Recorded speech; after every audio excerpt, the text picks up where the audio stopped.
1993 June 2 ലോകകപ്പ് യോഗ്യതാ മത്സരങ്ങളുടെ നിർണായക ഘട്ടം. വമ്പൻ താരനിരയുമായി ഇംഗ്ലണ്ട്. മറുവശത്ത് കൃത്യമായ ടാക്ടിക്സും ആത്മവിശ്വാസവും കൈമുതലായ നോർവേ. ഓസ്ലോയിലെ നിറഞ്ഞ സ്റ്റേഡിയത്തിൽ മത്സരം ആരംഭിച്ചു.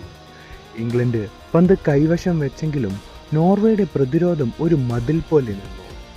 ഓരോ ടാക്കിളും, ഓരോ ഹെഡറും, ഓരോ കൗണ്ടർ അറ്റാക്കും ഇംഗ്ലണ്ടിന് വലിയ വെല്ലുവിളിയായി. രണ്ടാം പകുതിയിലെ നിർണായക നിമിഷം. ലാർസ് ബൊഹിനൻ നൽകിയ മനോഹരമായ ഫിനിഷിലൂടെ നോർവേ മുന്നിലെത്തി. ഇംഗ്ലണ്ട് സമനിലയ്ക്കായി അവസാന നിമിഷം വരെ കിണഞ്ഞ് പരിശ്രമിച്ചെങ്കിലും നോർവേയുടെ പ്രതിരോധം അതിന് വഴങ്ങിയില്ല.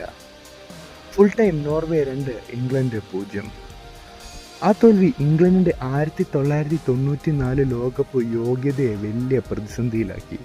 അതേസമയം നോർവേ യൂറോപ്പിലെ ഏറ്റവും ശക്തമായ ടീമുകൾ ഒന്നായി ഉയർന്നു വരുന്നുവെന്ന സന്ദേശം ലോക ഫുട്ബോളിനും നൽകി.